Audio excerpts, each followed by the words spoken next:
পারি না, এটা অলরেডি কেউ দাগ দিয়ে রেখেছে। আমরা বললাম কোথায় দাগ দিয়ে রেখেছি, বলে হ্যাঁ এই যে দেখেন প্রার্থীর নামের পাশে ক্রস।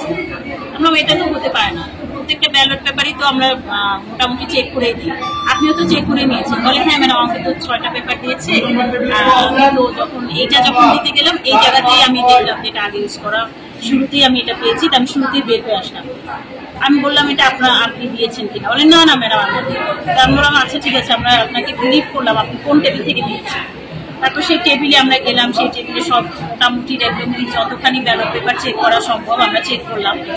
আসলে ওটা সম্ভব না, এবং যেহেতু ওটা প্রিন্টেডও না, প্রিন্টেড হলে তো মনে করতাম যে ওটা প্রিন্টিং মিস্টেক, তো সেক্ষেত্রে প্রিন্টিং মিস্টেক হওয়ার সম্ভাবনা নাই, ওটা কালির দাগে মানে কলমের দাগ ওতে দেখা গেল। সো কলমের দাগ দিয়ে তো তখন আমি বললাম যে তাহলে এটা প্রার্থী নিজেই দিতে পারে, কিন্তু প্রার্থী ভোটার, তখন ভোটারকে বারবারই জিজ্ঞাসা করলাম, বলে যে ম্যাডাম আমি তো খুব আপনাদের সামনে একেবারেই ঢুকলাম আর বের হয়ে আসলাম এই কমপ্লেন নিয়ে।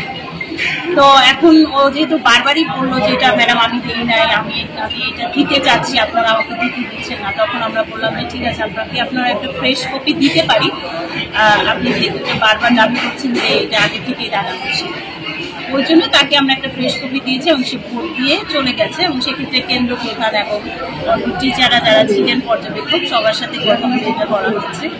তবে আমরা সব টেবিলেই ভালোভাবে কথা বলেছি এবং সব ধরনের ব্যাপারে আমরা নিজেরা আবার চেক করেছি যে এরকম কোনো কিছু হওয়ার সম্ভাবনা আছে কিনা। তো আমরা কোথাও এই ধরনের কোনো কমপ্লেন পাই না, এবং বারবারও বলা হচ্ছে, ভোটারদেরকেও বলা হচ্ছে যে আপনারা ব্যালট পেপারগুলো নিজেরা একবার চেক করে নেবেন যে এগুলো সম্পূর্ণভাবে ক্লিন কিনা, খালি ব্যালট পেপার নিচ্ছেন কিনা, এবং যারা দিচ্ছে তারাও। এবং মোটামুটি আমরা চেক করে দেখছি এটা আসলে সম্ভাবনাই নেই, যেহেতু এটা কালির দাগই ছিল, প্রিন্টিং মিস্টেকও না, কালির দাগে ছিল। সেক্ষেত্রে ভোটারের ক্ষেত্রেই আসলে আমরা বারবার বলছি যেটা ভোটারের নিজেরও ভুল হতে পারে, সে হয়তো মিস্টেক করেছে, সেটা সেকেন্ড টাইম দিতে চাচ্ছে, কিন্তু সে তার কমপ্লেনটাকে আমরা গুড ফেথে নিয়ে জাস্ট তাকে আমরা স্যাটিসফাই করে তাকে দিলাম।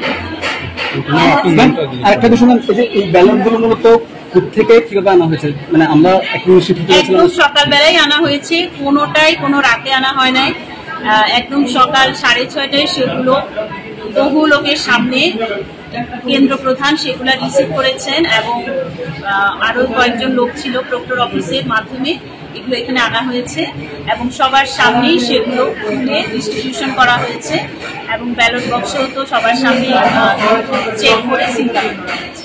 প্রত্যেকটা জিনিসই 6:30টার পরেই করা হয়েছে, একদম সকালবেলা, কোনোটাই কোনো কারো অগোচরে বা আলাদা করা। আপনার নাম? আমার নাম রুমানা পারভিন, আমি ট্যুরিজম অ্যান্ড হসপিটালিটি বিভাগের অ্যাসিস্ট্যান্ট প্রফেসর এবং এই কেন্দ্রের রোকেয়া হলের রিটার্নিং অফিসার।